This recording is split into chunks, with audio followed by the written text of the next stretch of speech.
Would you all please stand for the Pledge of Allegiance?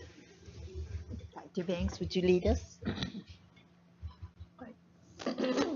I pledge allegiance to the flag of the United States of America and to the republic for which it stands, one nation under God, indivisible, with liberty and justice for all.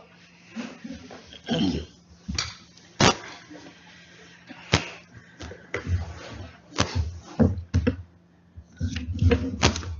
Is there anybody signed up for call to the public? No, ma'am. Okay. Next, we have AADGB representative report. Mr. Miller? Yes, Madam Chair, we have a meeting on March 9th at Mesa Community College, so I'll have a full report at the next meeting. Thank you. And then I skipped the approval of the minutes. I was just reminded. Would anybody like to make a motion that we approve the minutes? Madam Chair, I move that we accept the minutes as presented. And I second it. Okay, all in favor of such motion, please signify by aye. Aye. Opposed, nay. Minutes are approved. Now, we will go back to our Pinal County Governmental Alliance report. Have you had a meeting, Dr. Banks?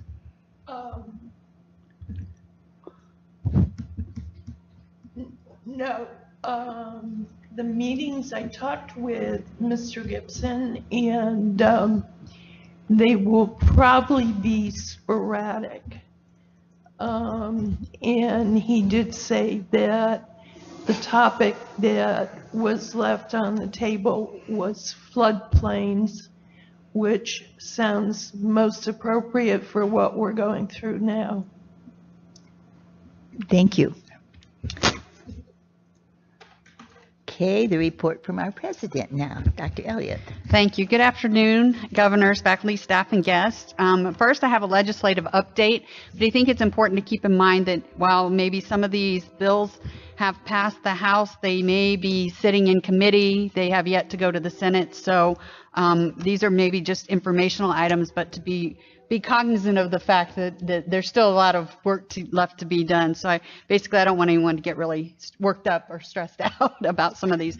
The first bill that is important for CAC would be House Bill 2119, and this one has to do with if any educational institution that receives state funding is in violation of a state law or a state constitution, the institution would receive notice of that violation. They'd have 60 days to make corrective action, and if they don't, they could be penalized, which means returning some state funding. This is kind of a no-brainer. Basically, if we do something like this, it makes sense that we probably should be notified and take corrective action. The second is a House Bill 2251. It has to do with rural school employees, a tuition waiver. This one is in particular designed to address the teacher shortage in the state of Arizona, and it really lays out that an employee of a rural school district as defined in Arizona who has not previously earned an associate's degree or bachelor's degree who wishes to obtain an associate's degree leading to a bachelor's degree in teaching, the tuition would be waived for that individual. So that would be something really that we would want to try to keep our eye on as that goes along, because that could impact us financially. It's still kind of hasn't passed. If the tuition is waived, does that mean the state is going to kick in some money? Or? No. Okay. Unfunded mandates. Let's keep that word in mind here. The next is the House Bill 2270. It's a veterans transfer of credits. This is, again, one that makes good sense for us, but it basically says community college vocational programs are required to notify an applicant for admission who is a current or former member of the U.S. military that the applicant may be eligible to receive academic or vocational credit for the military training and education. And this is not something new. It would turn into something like competency-based education or credit for prior learning. But it would require us to notify that veteran that they may be eligible for vocational or academic credit. And then obviously we would have to figure out a way to give them that credit. So this is something that's been done in other states. The next is House Bill 2283, post-secondary employment statistics. This is also something that we've seen on the federal front, but it has to do with community colleges are required to provide specific related employment statistics to students who are enrolled in any program of instruction and to the students' parents. A warning that participation in that program may not result in the student's employability. And this goes back to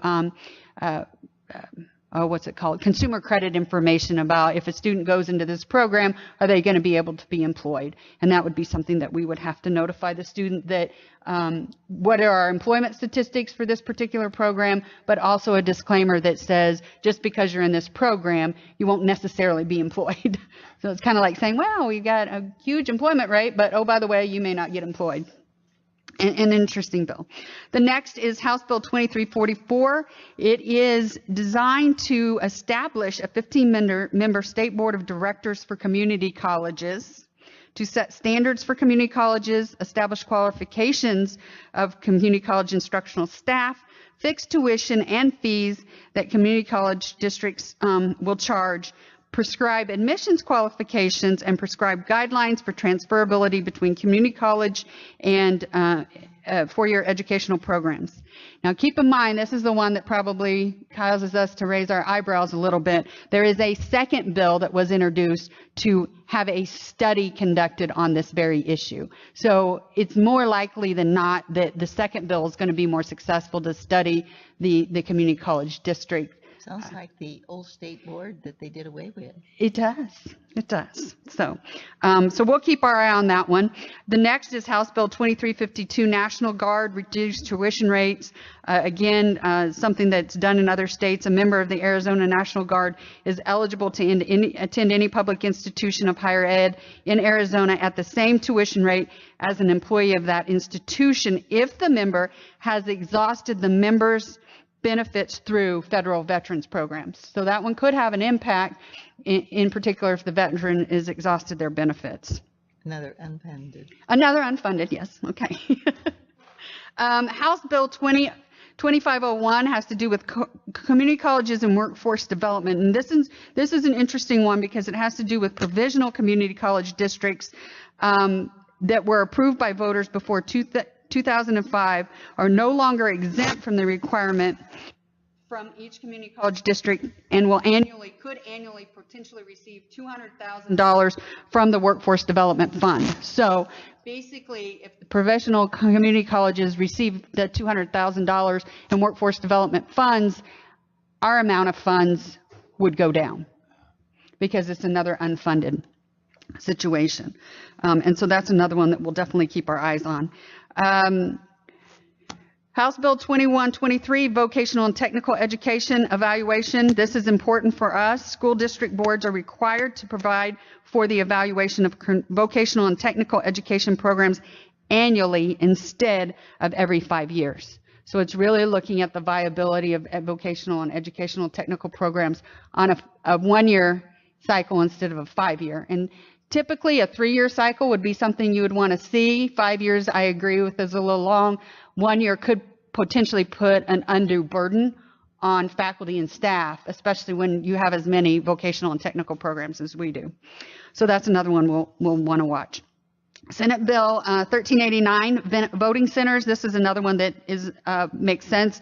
It is requiring that community college district boards of each county are required to designate certain on-campus locations as voting centers for each university and community college campus during the early voting period on election day. So we would designate a place on each of our campuses for early voting. And then House Bill 2089, student fees, political purposes. We cannot use community college or public university is prohibited from using any student activity fee it charges for any political speech, political activity, or other political purpose. And this is something that we'll need to keep our eye on because with our newly elected student government or formed student government association, we've had some conversations about them going to Capitol Hill and going and talking with legislators, and we may have to be very careful about doing that if we're using student activity funds. So that one kind of piqued my interest as well.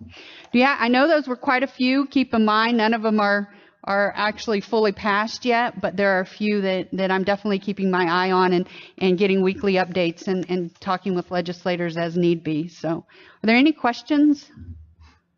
I know that was a lot, and I apologize, but I expect the list to dwindle over the next few Do you months. have a feel, the president's group have a feel for the ones that are most likely to pass?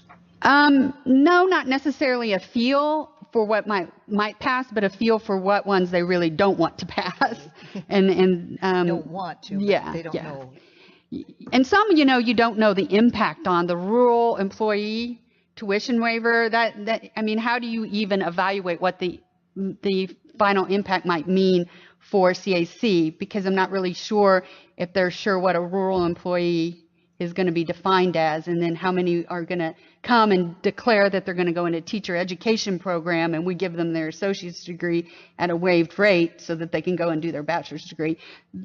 Some of these are ones that are disconcerting to the four-year institutions, and sometimes the best strategy is maybe just sit back and let those with a little bit more resources and money fight them and save your collateral for when you need to.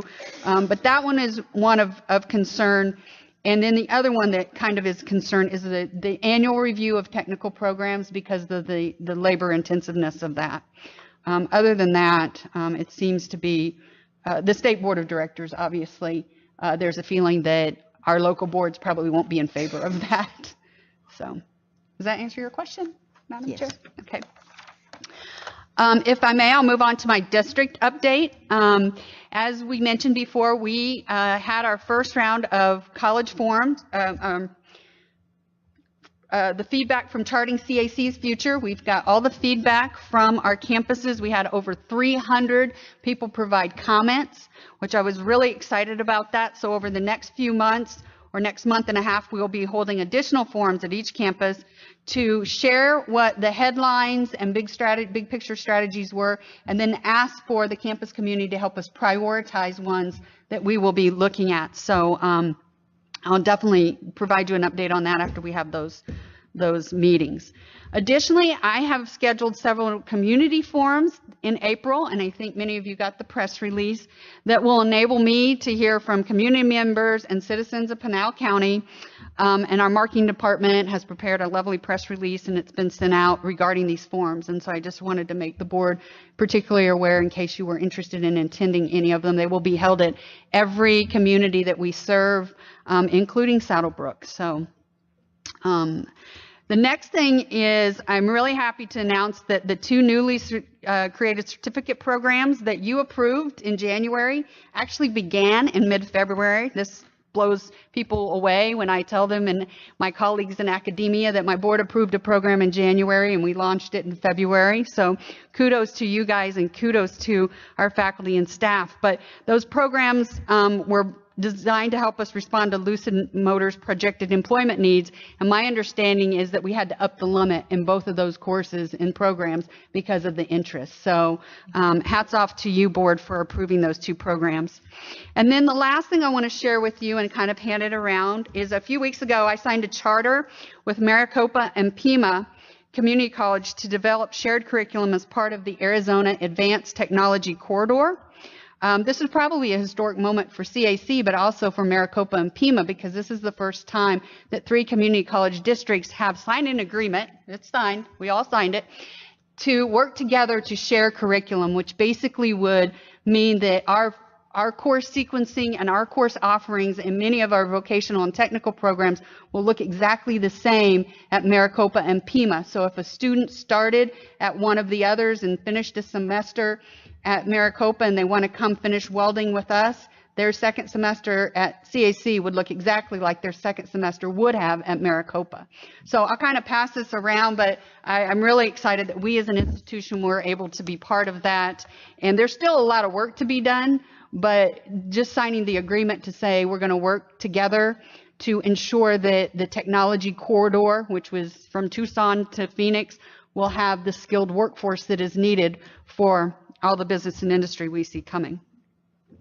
And then finally, in your Dropbox today are some correspondences. This is always something I enjoy sharing with you because they're always positive.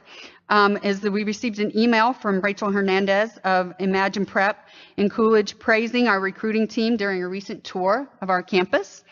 We received an email from a student expressing sincere gratitude to Carissa Patefield, Joel Beck, and Officer Glenn Durkin at SMC for their care and concern during the student's very difficult time.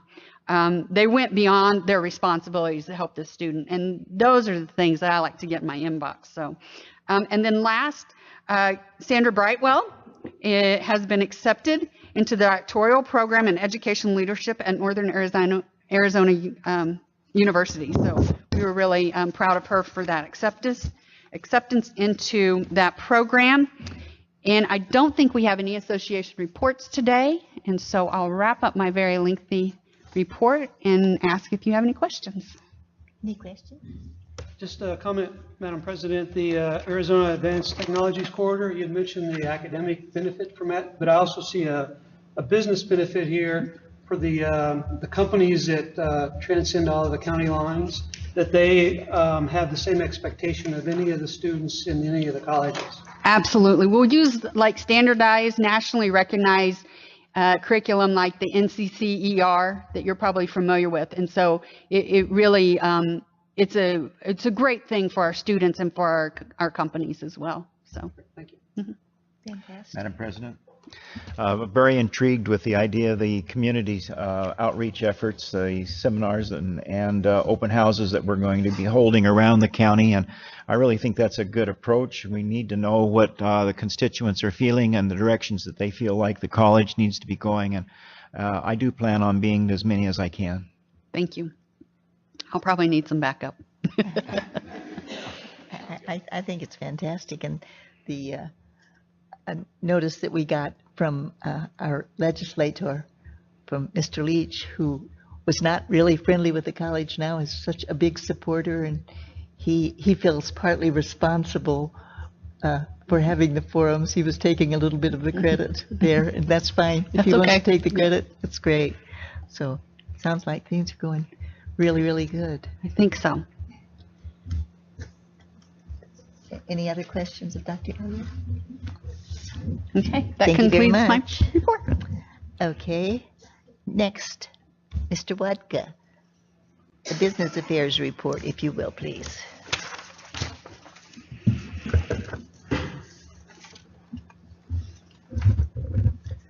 Thank you and good afternoon, Madam Chair, governing board members, Madam President, Board Secretary, colleagues, students, and any guests in the audience. 3 items for information for business affairs. First one is the monthly budget report. You have your reports for the month of January 2017, which shows the district's general fund expenditures and the committed funds at 78.69% of the total budget. This is a 2.62% increase from January of 2016, which was approximately 76.07%. So now we have completed 7 months of our fiscal year, and the college is where it should be in terms of its revenues and its expenses. Second item is the bids. Awarded purchases over $20,000. We have 3 of them for information. The first one is for dual enrollment courses with CAVIT in Coolidge, Arizona, $33,936, and that is intergovernmental agreement with CAVIT. Second one is installation of the greenhouse, Foothills West Inc., Casa Grande, Arizona, $22,500. This is an installation of a greenhouse for the HRT programs at the Arizona State Prison Complex. And the last one is Cisco SmartNet equipment contract, Avid Consulting LLC out of Tucson, Arizona, $36,747.45, and that is for the support and licensing on the voice telecommunications equipment for the district. And the third item is a quick review of the annual audit for fiscal year 16. You should have received 3 documents over the last several weeks from the Auditor General's office. The first one is a one-page flyer entitled Report Highlights. It's a front and a back document which just quickly summarizes the financial information and also summary of any audit findings and recommendations. The second item is titled A Single Audit Report, which lists out all of our restricted funds grant activity. And the third item is actually our audit report itself, which looks like this document for the fiscal year ended June 30th of 2016. I'd like to make a couple of reference points to the main audit report, which we call the CAFR, Comprehensive Annual Financial Report. Page 6 is a copy of our, that's the one right there, this one. What page? Page 6 6. is a copy of the Certificate of Achievement in Excellence in Financial Reporting. This is a copy of our award that we received for the June 30th, 2015 audit. I just want to make reference to it. We have to include it for the 16 audit. And also this audit, after it was completed around the holiday break, we did submit to GFOA. So we submitted our fiscal year 16 audit for review, and we should know within the next couple of months, the latest, I would imagine, if we receive the award for the audit that you now have today. Another point I'd like to stress is page 11.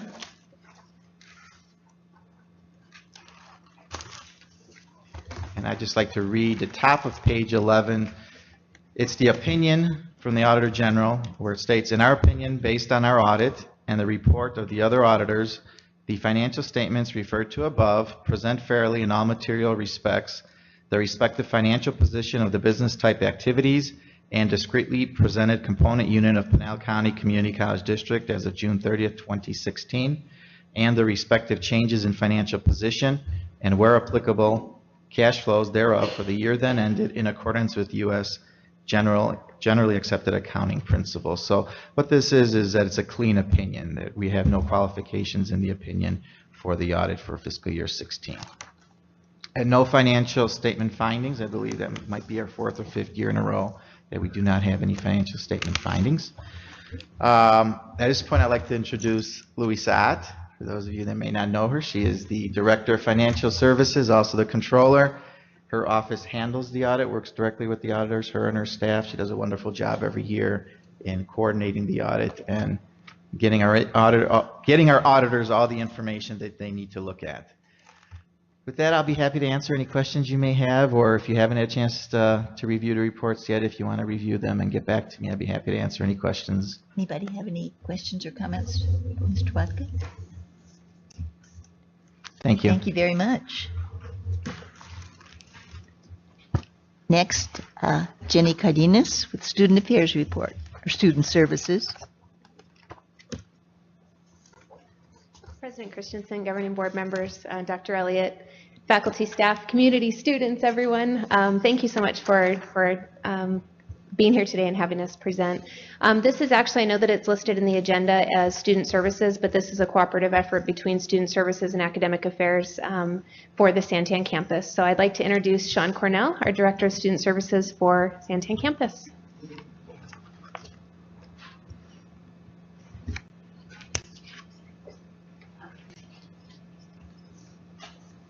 Thank you, Jenny. Just waiting for the PowerPoint to come up here. Okay.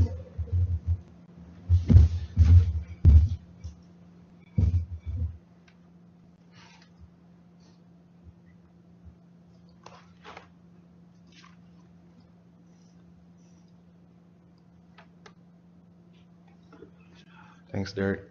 Governing board members, Dr. Elliott, administration, faculty, staff, students, and community members. My name is Sean Cornell. I'm the Director of Student Affairs here for this campus. And I wanted to share with you a recent event that we just had here at Santan a couple weeks ago.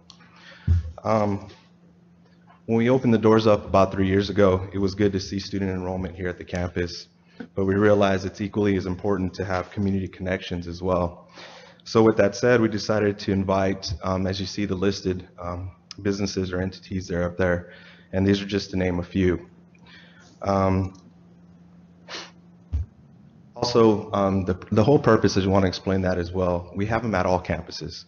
And the whole purpose is to invite prospective, current students, the public to our campus to show what we have to offer, what opportunities students could have with CAC, and in this case at Santan.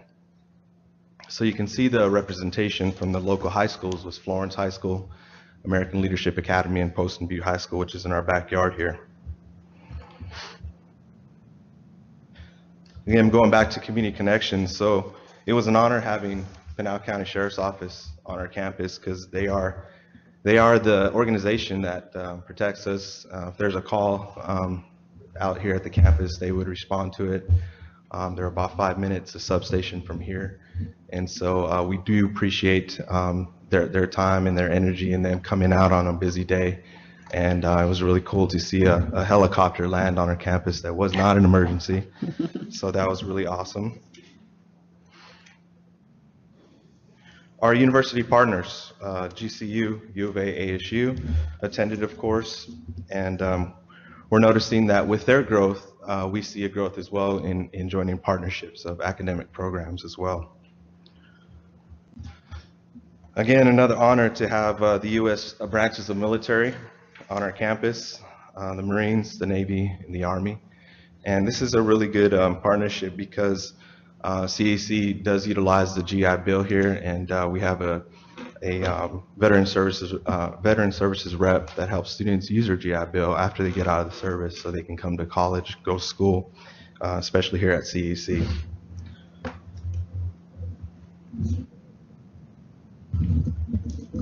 Student staff, this couldn't have happened obviously without student staff and faculty coming together, so it truly was a team effort to pull an event like this off. So at this time, I hope it's appropriate, I'd like to ask those who attended or participated in this event, please stand to get recognized at Santan.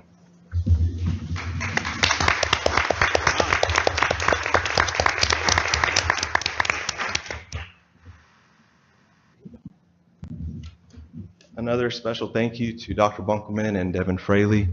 Something we did different this year than from last was with the permission of Dr. Bunkelman and Professor Fraley, or Division Chair Fraley rather, they were able to, the students that were on campus were able to tour the labs, but not just a tour, they actually got to interact with current CAC students. And down at the bottom picture there, that's actually Dr. Anderson, who I heard, and I hope I'm not quoting this wrong, I heard he used to be a surgeon. So he had, it was quite interesting.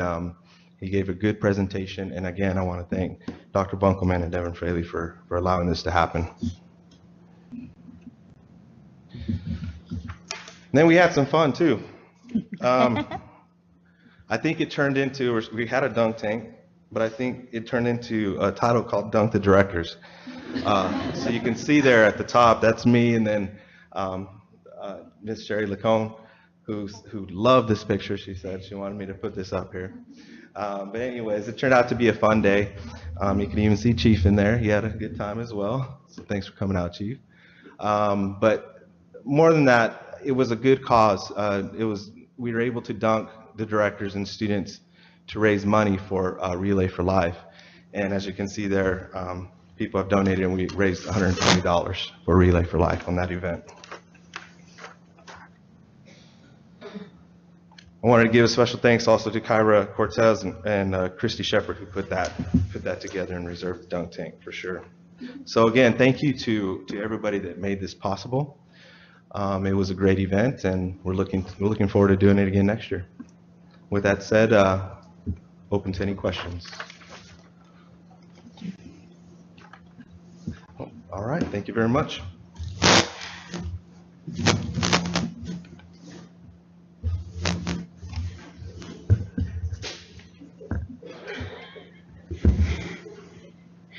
Good afternoon, Madam Chair and members of the board. My name is Danielle Lee, and I am the instructional specialist for the Pharmacy Technician Program. Thank you for giving me the opportunity to speak before you today about the Pharmacy Technician Program's accreditation status.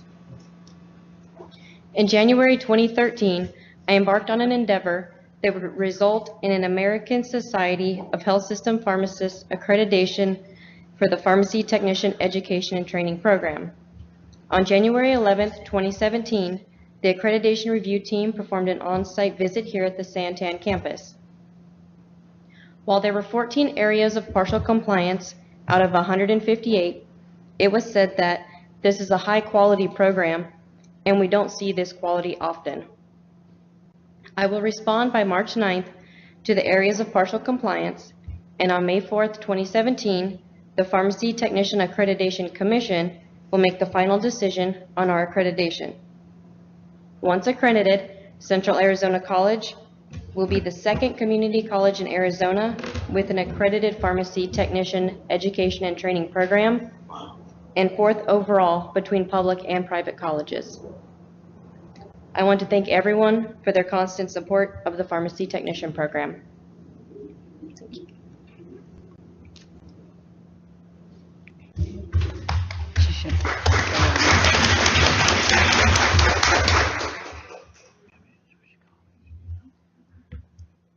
Please report.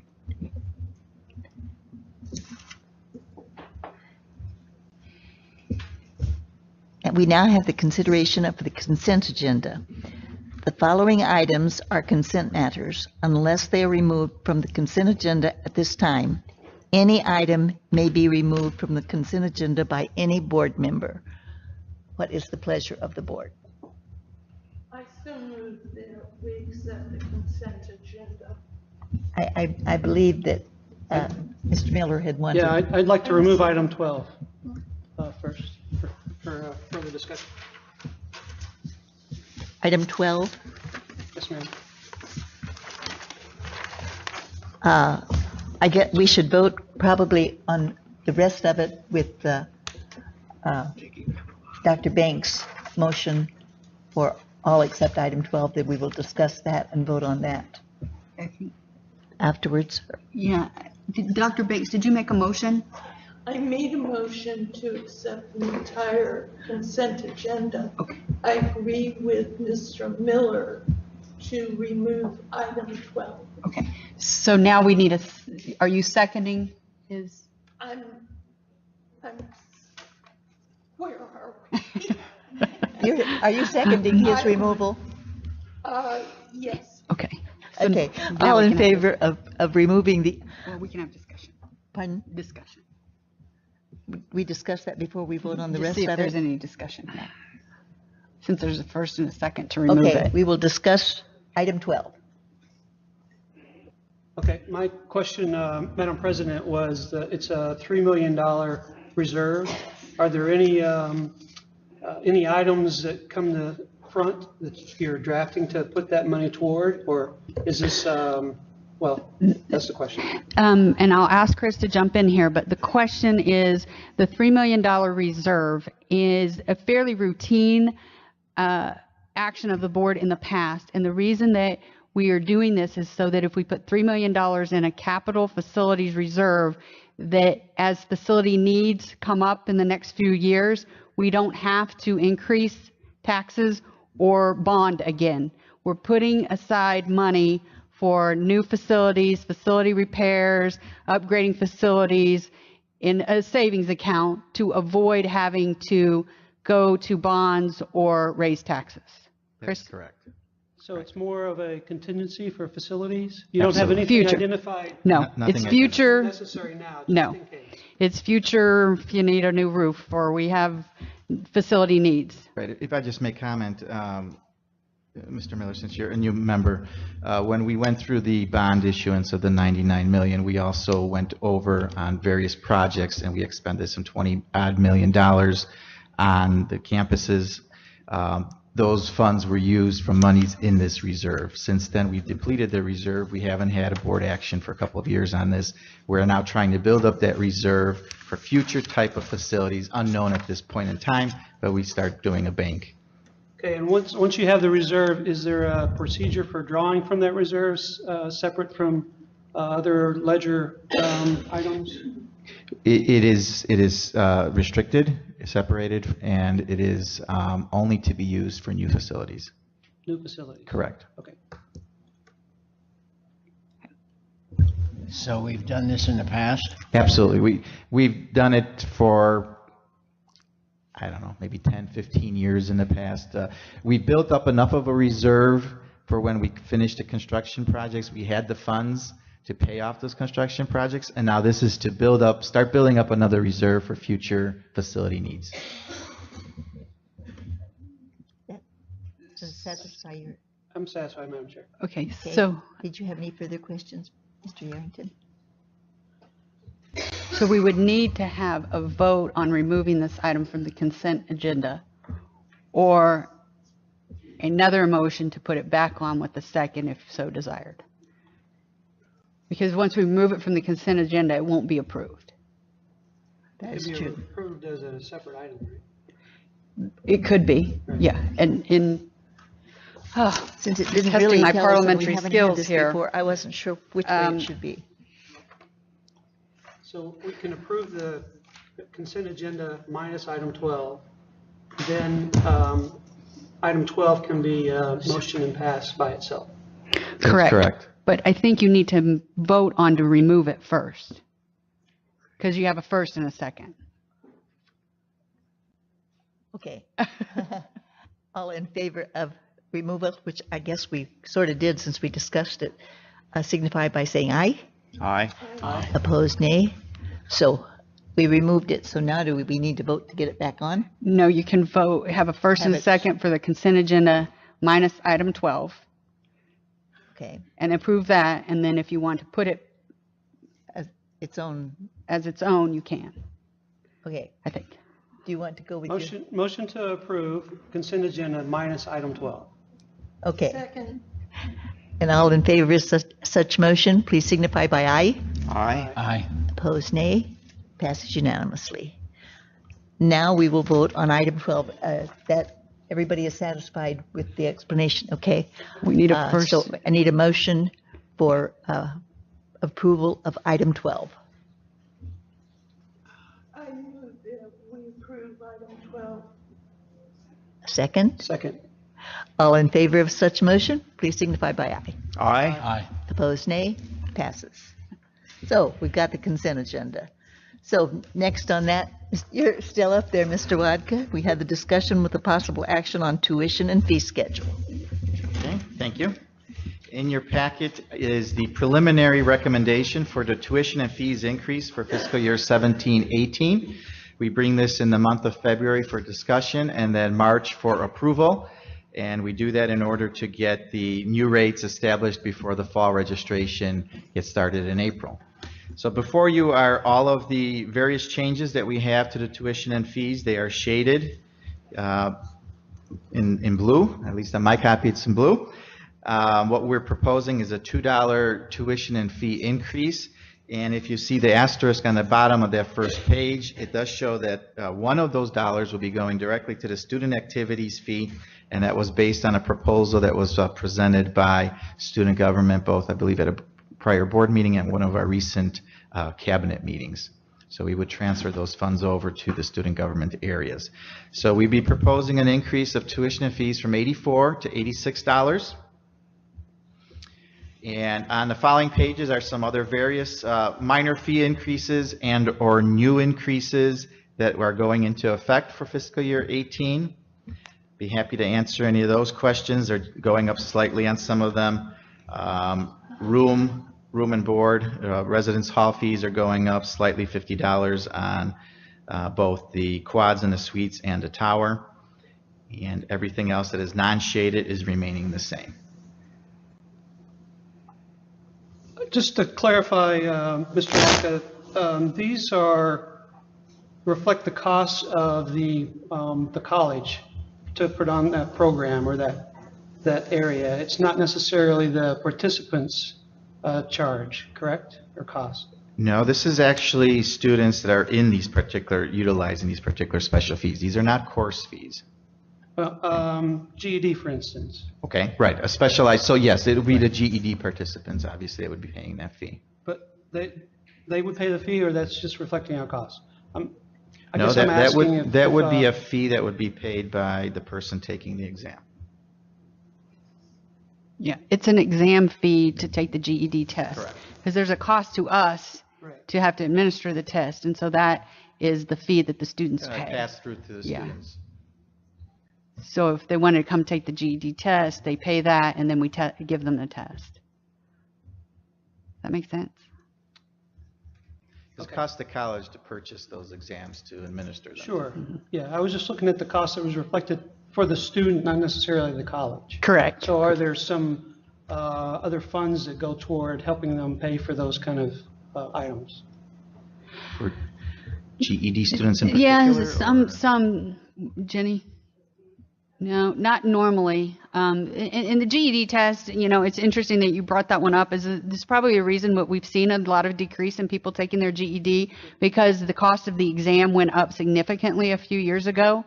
That's beyond our control, but it almost doubled in cost. And that is why a lot of institutions, and I think we're investigating this too, is moving away from the GED and trying to find another high school equivalency exam that is more affordable. There are others. There are others. The GED really stands for General Educational Development, and it's a high school equivalency exam. Is the most common one given, but there are many other high school equivalency exams out there, and a lot of institutions have started looking at those in place of the GED because of this increased cost. Right. Same for College for Kids? Is that a participant cost as well? Or is there other funding that helps with that? I'm just showing the $260 for Signal Peak, for example. Right. I'm presuming that is the cost. I see head shaking no and a head shaking yes, so. Right. But it's offset by contributions. So for example, on the Aramaica campus, the contributions of business partners and members of the community reduces the cost pretty much every summer to $52 per person. Okay. So it is the cost to participate. But Correct. All of these fees are the cost to the participants. Most of the individuals don't actually pay that cost because of other. They could be offset by That other was my funding. question. Sorry for the confusion. I'm just No, that's quite all right. Yeah. If we don't have funding, and that's a good point, is some of these are the most we could charge. You're going to approve that if a kid's for college, and this is a way to look at it, if a kid's for college situation, we don't get funders or donors to help reduce the cost, the most we could charge a participant based on board approval would be that amount. Right. So in some cases, you're setting our maximum limit for what we can charge. That doesn't mean we always would on every single one of these because these are what are typically called non-mandatory fees. They're tied to one thing or a specific thing, and they don't apply to every student. And so sometimes there's a varying scale to them. I know it's really kind of strange how higher ed does this, but we like an allied health fee. If students are in an allied health program, we usually have a fee because there's more costs associated with that program, the sim mannequins, the technology, and that sort of thing. So. Mrs. Christensen? Dr. Elliott, Mr. Vaca, I'm interested in the proposal by the students for an extra dollar for other kinds of activities. I was wondering, I have a two-part question. Number one is, could you elaborate a little bit more on the intent of the funds that are being requested? And number two, do we feel that the entire student body had adequate representation in the decision to request these extra funds? And we have that student here. Yeah, actually, Kyra. Presented. Have her come up, Kyra. Would you like to come up here and speak to the needs and your justifications and what you presented to us? And the process that was used in speaking to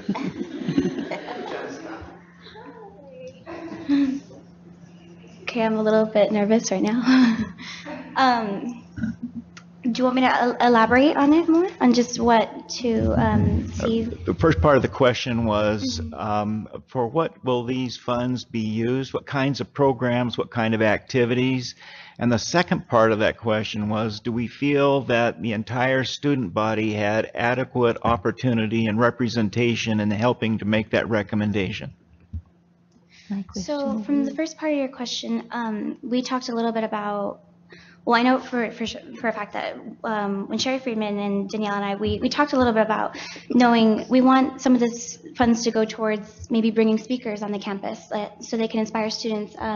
Like if a student wants to go into engineering, and they said, oh, we don't know really too much about an engineering program, and we bring a speaker there to inspire them. Hey, we want you to go into engineering, not just say, hey, let's take all these classes that will help you. Maybe bring other speakers, other events that we can do that are going towards those programs, or engaging other students, like locally in our communities, like Signal Peak or Maricopa, Aravaipa, for example. Like all the other communities, we want to engage them, have a lot of student events on the campus so that way more students can come and see what CAC is all about.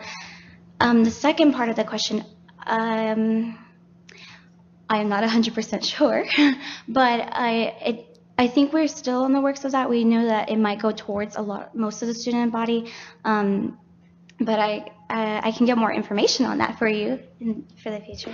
I think maybe the question was, were students involved in this decision, and how did that look?